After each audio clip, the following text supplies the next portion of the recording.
Hello and welcome to the Peaceful Profits Podcast. I'm your host, Chanel Nielsen, and I'm joined today by Facebook expert Amanda Kijek. Amanda, welcome to the podcast. Thank you for having me. Yeah. So, Amanda, we're going to do a quick intro, but we are fortunate enough to have her help out with the Peaceful Profits Facebook and do all of the training inside the program for people who want to learn Facebook. So Amanda is a business coach and Facebook marketing specialist, helping coaches and course creators sell their offers in as little as 9 days. No cold outreach, Facebook ads, or sales experience required. Her clients create sustainable profits through her timeless organic marketing strategies and vast offer suite that includes built-in done-for-you support. She has over 15 years success in the entrepreneurial space. She has taken her experience from real-world setting as a brick and mortar business owner and brought it together with her online business experience to give you the actual how-to in succeeding in today's social selling space. Her passion is to empower women and men so they don't need to choose between career and family. They can have both with the right systems and support. So one of the things that our listeners really want to know is how to streamline marketing.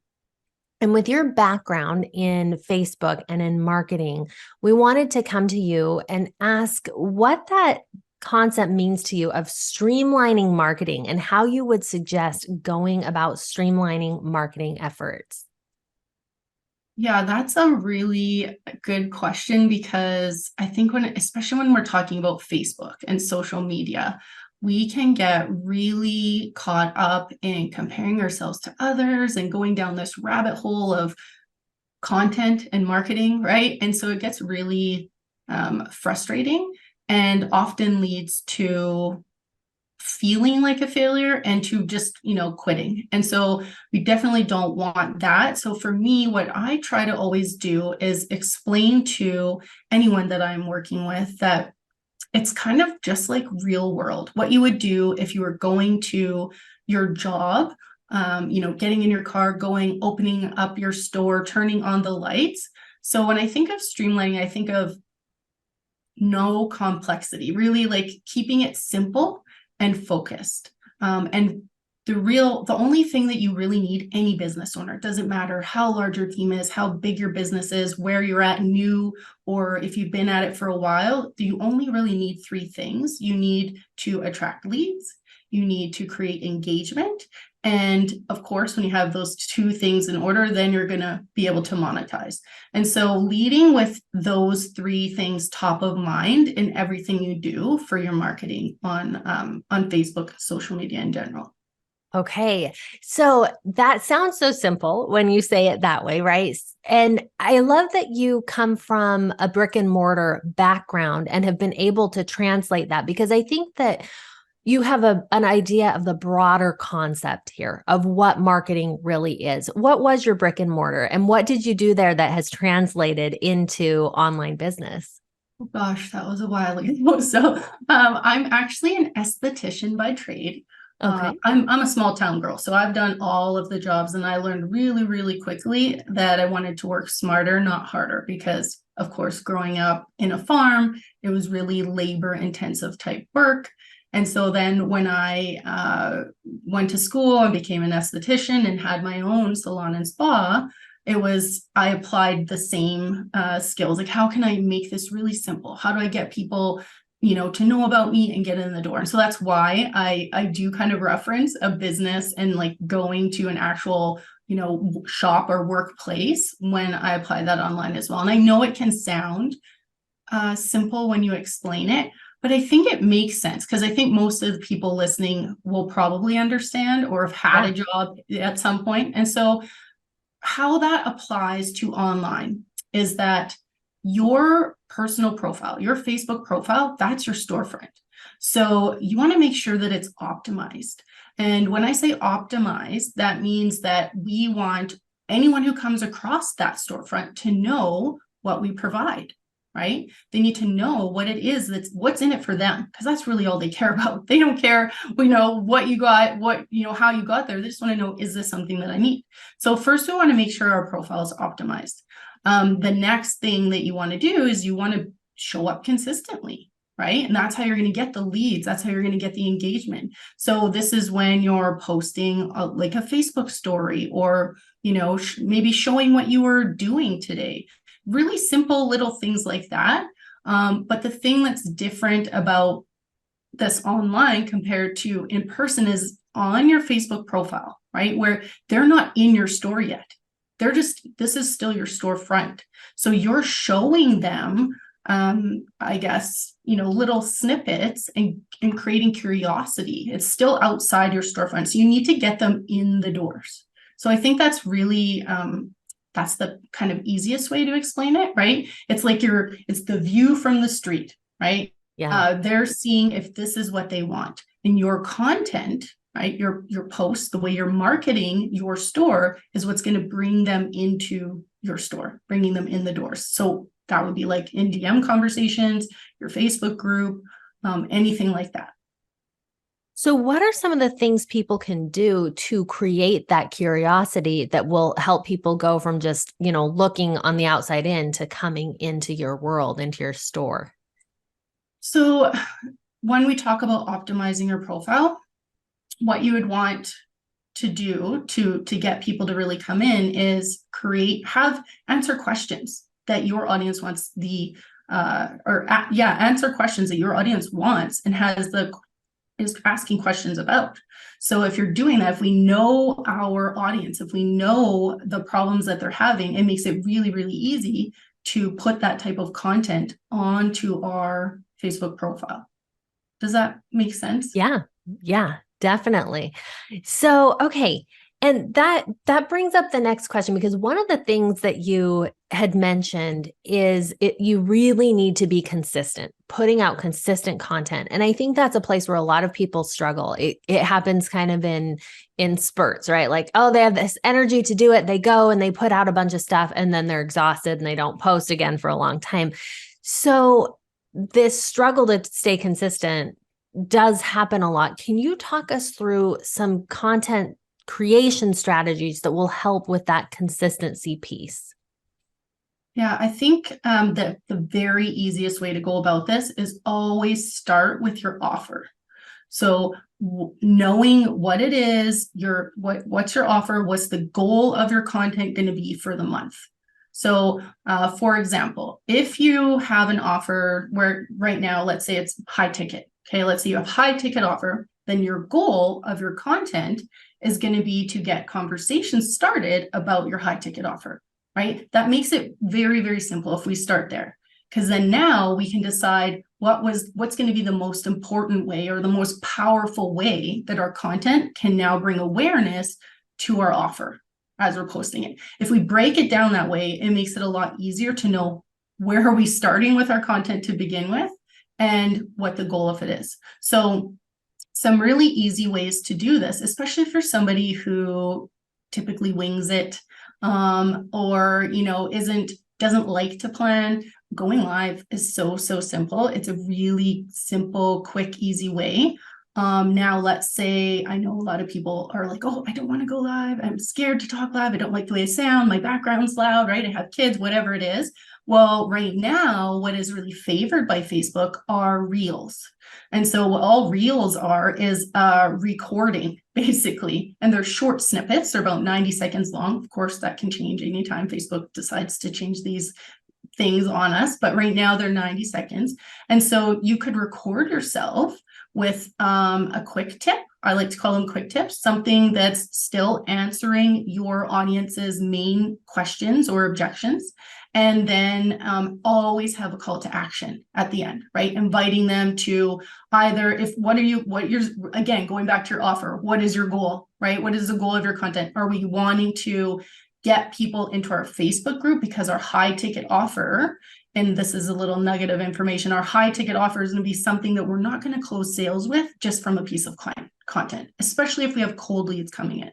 So what you can do is use your content to get people to brand, right? By having them using a call to action by saying, comment below if you'd like more information on this. Comment below if you'd like to see my more in-depth training in my Facebook group, right? Getting them to the next step. So you're really using your content intentionally to get people in front of that high ticket offer. Another way you can do this, so right, going live, using reels, because those are favored by Facebook, simple posts. Right now, another thing favored by Facebook are these color block posts. They almost look like a postcard on your feed. Those are favored by Facebook, Facebook stories. And I think that the big takeaway here is that you're not creating more content or creating content just for the sake of creating content. Your goal is to come up with, a question that you could ask your audience to get them to raise their hand. Because now that conversation that you're going to have with your audience is going to be so much more smooth and lead to a sales conversation, for example, so much easier than if it was like, a quote or something that you posted and you're hoping that other business owners or other so-and-so that you help, right, are going to comment. So those lives, reels, quick tips, Facebook stories, right? Just really asking those simple questions, really getting your audience to raise their hands. So now you can connect with them and have that conversation to find out what they want more of. That's going to lead them, for this example, right, to your high ticket offer. Okay, cool. So something I heard in there that I want to go a little deeper on is you mentioned you don't want them to just, you're not, the call to action isn't, hey, come buy my high ticket offer. Hey, let's hop on a call to buy my high ticket offer. You're taking them elsewhere to lead up to that. So can you tell us a little more about that process? You mentioned a couple places you might take them to a Facebook group or to give them a piece of content. And I guess, so where do you take them? And then what happens at that point? Yeah, so you want people to raise their hands. I think where people get so caught up in content creation and marketing, and they get, feel like it's so much and overwhelmed, is they think they have to post every day, and they think they need to post like just content, just anything, right? And they're comparing themselves to all these other people who are doing all these other actions. But what the goal of your content is to start a conversation that can lead people to where you're wanting them to go, right? So if you're trying to make sales as a business owner, then you want your content to start those conversations. So let's say I did a post on my profile and I said, I knew that my goal this month was to start to have a training to get a whole bunch of people into my Facebook group where I could get in front of more people at once, because that's a heck of a lot easier, right? And answer their question all together, where I'm going to invite them to the high ticket offer in this example again. So on my profile, I would have a simple post that was saying, hey, here's how to create client attracting content for your business. Type me below if you want access. Now, that type of content is getting people who want to create client attracting content to say me below. So that's a quality lead. What I'm going to do, and this is where a lot of people miss the mark too, is they don't go back and respond to each one of those comments on that post.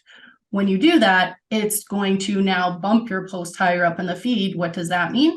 Guess what? On Tuesday, you might not have to post again, because you still have people commenting on Monday's post about how to create client attracting content, right? It's about how you can make your life easier and not have to just create all this content.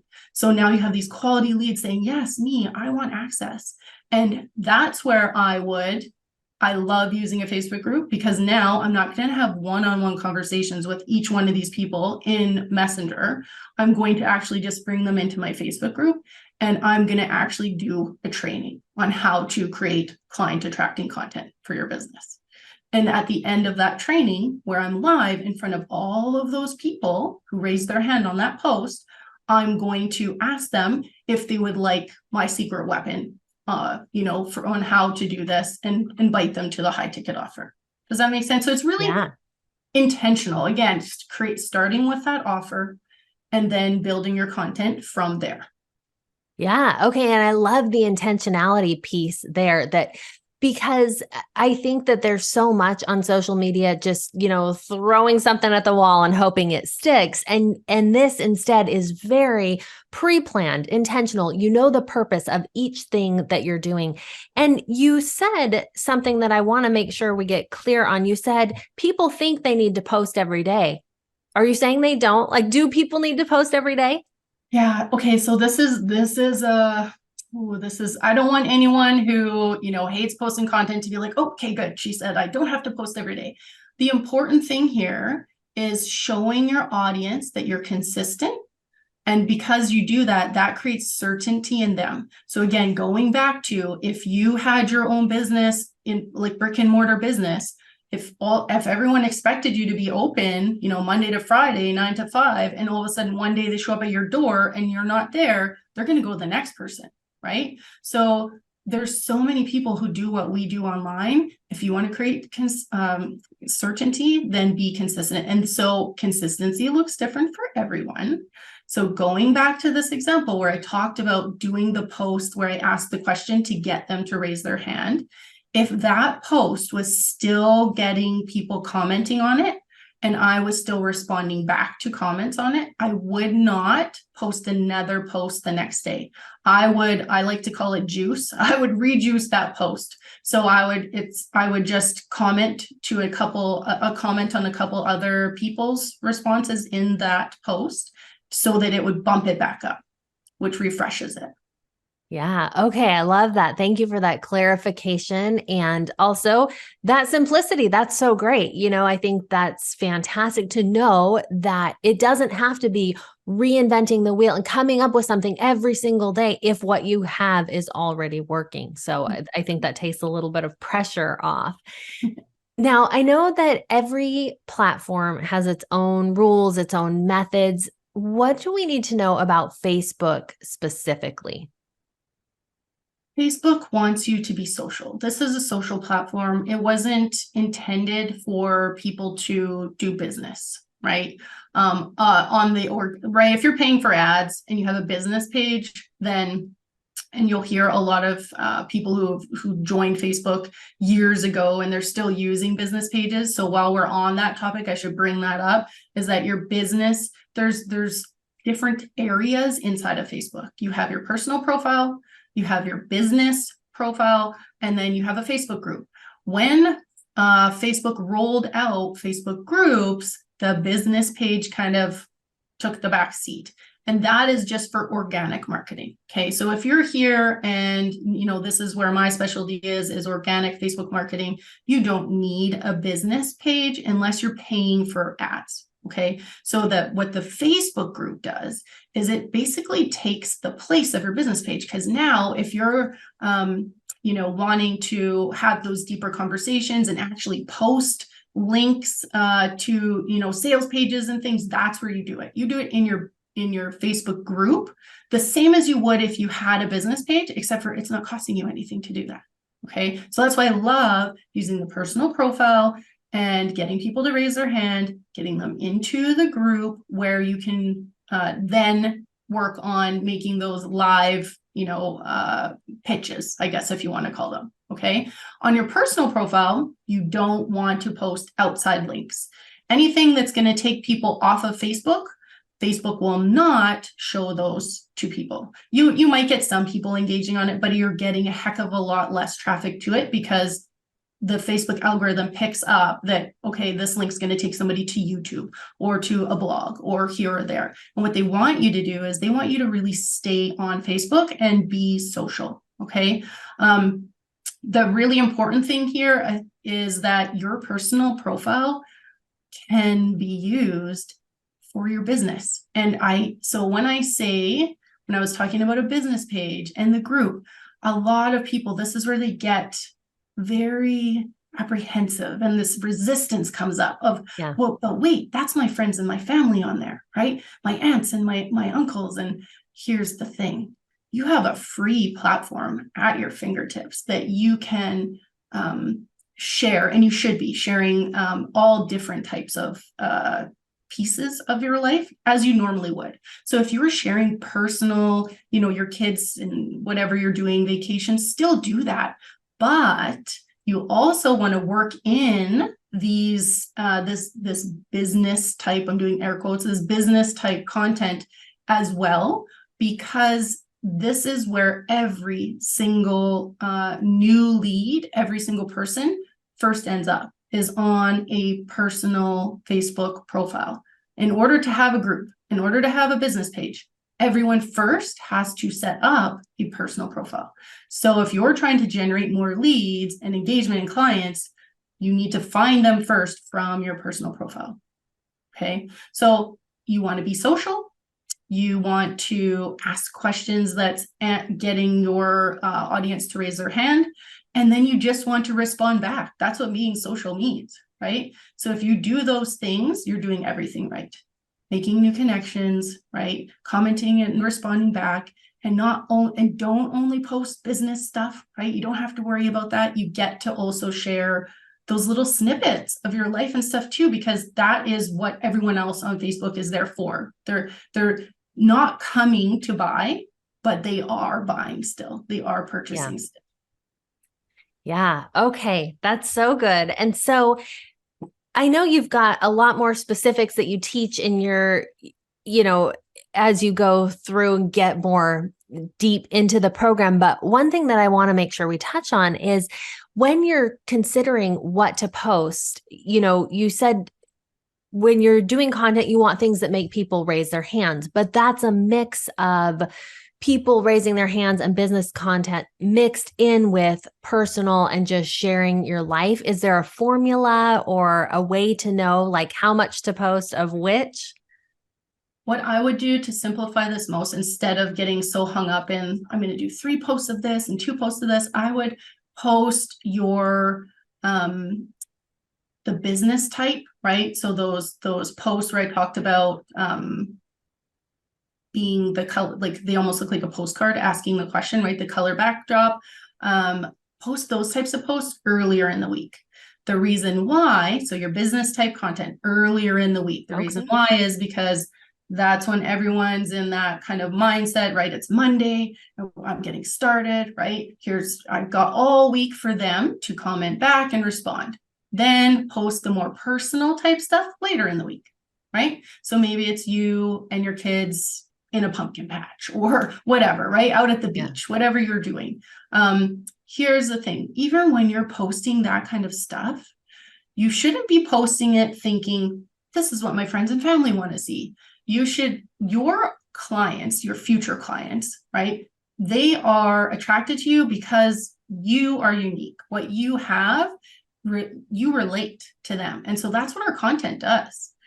We're creating this connection and this relatability because, there are thousands of other people who probably do what you do.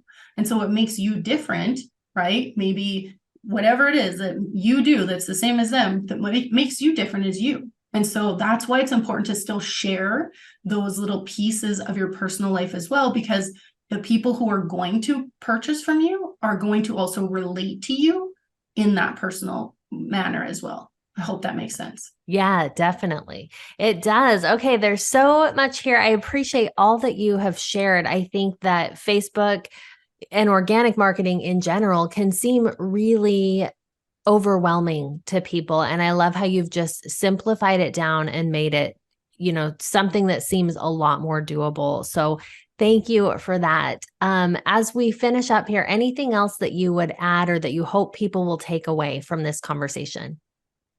I just hope that people can realize how unique and special they are and not to get so caught up in, exactly what to post or when to post, but take action, right? That's where you get results. Results come from action. So get out there and share that content, answer those questions that you're the expert in, okay? You don't have to be the copywriter or the expert posting wizard. You just have to be the expert at what you do. And when you share those tips and that information on your Facebook profile, you're going to start conversations that are going to lead to you having more growth.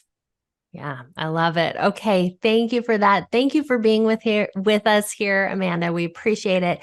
And for everyone listening, you can get more from Amanda and all of the Peaceful Profits team at peacefulprofits.com/call.